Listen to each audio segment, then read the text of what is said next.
ભાજપના સાંસદ રામ મોકરિયાએ સરકાર વિભાગની પોલ ખોલી છે। સરકારના વિભાગોની પોલ ખુદ ભાજપના સાંસદે જ ખોલી। ભાજપ સાંસદ રામ મોકરિયાએ ખોલી પુરવઠા વિભાગની પોલ। ગરીબોને અપાતા અનાજમાં ભેળસેળનો રામ મોકરિયાએ કર્યો પર્દાફાશ।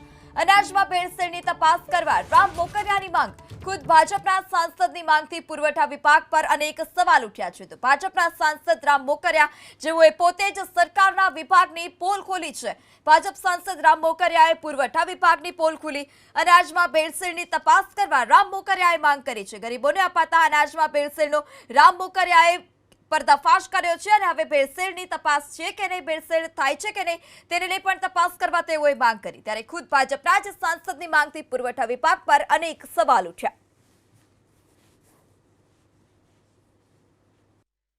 મોદી સરકાર આપણા યશસ્વી વડાપ્રધાન નરેન્દ્રભાઈ મોદી લગભગ 80 કરોડ લોકોને 5 કિલો મફત અનાજ આપે છે। એ કોવિડ વખતથી આપે છે અને હજી 5 વર્ષ સુધી ચાલુ રહે છે। કરોડો અબજો રૂપિયાનો સરકાર ખર્ચ કરે છે। હવે એમાં જે અનાજ આજે મારી પાસે નમૂના આવ્યા એ ભેળસેળવાળું અથવા જીવજંતુવાળું અથવા કચાસવાળું હતું।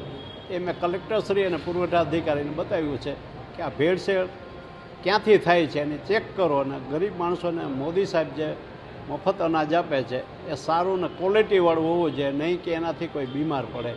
અને ક્યાંથી આ ભેળસેળ થાય છે, FCIમાં થાય છે કે સેન્ટ્રલોની જે દુકાનો હોય છે એમાં કરે છે, કોણ કરે છે? આ બધા અમે જે તે કસ્ટમર પાસેથી અનાજ કલેક્ટ કરી આવા સેમ્પલ લઈ, એમાં ચોખા હતા, ચણા હતા, ઘઉં હતા, દાળ હતી, આવા બધામાં ક્યાંય ને ક્યાંય આ ભેળસેળ હોય એવું માલુમ પડ્યું છે। એટલે ક્યાંથી ભેળસેળ થાય એના માટે કલેક્ટર રજૂઆત કરી। તો ગરીબોને અપાતું સસ્તું અનાજ અને આ સસ્તા અનાજ જે લોકોને આપવામાં આવ્યા છે, જે લાભાર્થી છે તે લાભાર્થી પાસેથી જ તેના સેમ્પલ લેવામાં આવ્યા અને ભેળસેળ થતી હોવાનો આરોપ ખુદ ભાજપના જ સાંસદ રામ મોકરિયાએ લગાવ્યો છે। જે લાભાર્થી પાસેથી સેમ્પલ લેવામાં આવ્યા તેને પુરવઠા વિભાગને પણ બતાવવામાં આવ્યા છે કે આમાં ભેળસેળ છે અને આ ભેળસેળ ક્યાંથી થઈ રહી છે તેની તપાસ કરવા પણ આદેશ આપવામાં આવ્યા છે। ત્યારે ખુદ ભાજપના જ સાંસદની માંગથી હવે પુરવઠા વિભાગ પર સવાલ ઉઠ્યા। અનાજમાં ભેળસેળની તપાસ કરવા પણ તેઓએ માંગ કરી છે કે આ ભેળસેળ ક્યાંથી થઈ રહી છે તેને લઈ તપાસ કરવામાં આવે। ગરીબોને જે અનાજ આપવામાં આવી રહ્યું છે તે અનાજ શુદ્ધ અને સારી ગુણવત્તાનું હોય તે પણ ચોક્કસપણે ધ્યાન રાખવામાં આવે તેવી પણ વાત સાંસદ રામ મોકરિયાએ કરી।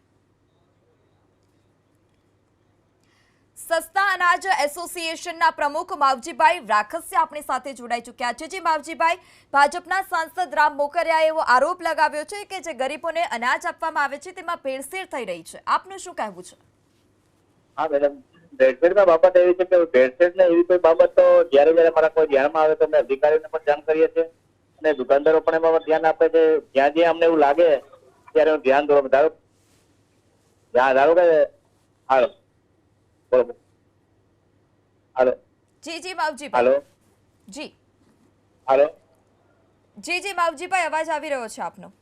હા, એટલે જ્યાં દુકાનદારોને ખ્યાલ આવે કે અનાજ નબળી કક્ષાના હોય તો અમે તરત તમારા અધિકારોનું ધ્યાન દોરીશું, ગોડાઉનનું પણ ધ્યાન દોરીશું।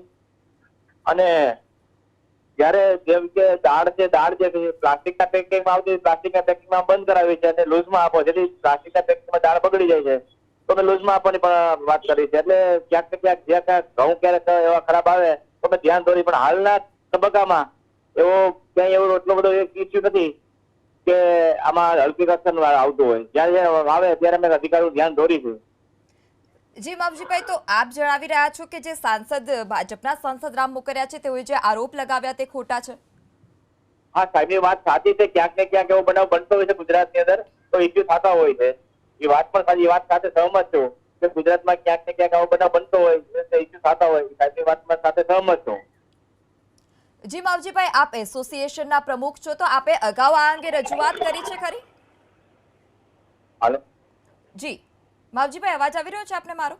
હા આવી રહ્યો, બોલો। જી માવજીભાઈ, આપ એસોસિએશનના પ્રમુખ છો તો આપે આ અંગે અગાઉ રજૂઆત કરી છે ખરી ઉપરી અધિકારી સુધી? હા, જ્યારે પણ અમારા લેવલે મુદ્દામાં આવ્યું છે કે ઘઉં ખરાબ આવે છે કે દાળ ખરાબ આવે છે કે ચણા ખરાબ આવે ત્યારે અમે ચોક્કસ અધિકારીનું ધ્યાન, અધિકારીઓ પણ સૂચના આપીને જે કઈ જથ્થો ખરાબ થયો હોય તો હલકી કક્ષાનો હોય તો અમે બદલી પણ આપવામાં આવે। જી માવજીભાઈ, આપ અમારી સાથે જોડાયા તે બદલ આપનો આભાર. તો ભેળસેળની ફરિયાદ મળતા જ કાર્યવાહી કરવામાં આવે છે તો રાજકોટ સસ્તા અનાજના એસોસિએશનના પ્રમુખનું કહેવું છે, અનાજ ઉપરથી ખરાબ આવે તો અમે ધ્યાન આપીએ છીએ અને જો જરૂર જણાય તો જે લોકોને સસ્તું અનાજ આપ્યું છે ખરાબ હોય તો તેને બદલી પણ આપવામાં આવે છે.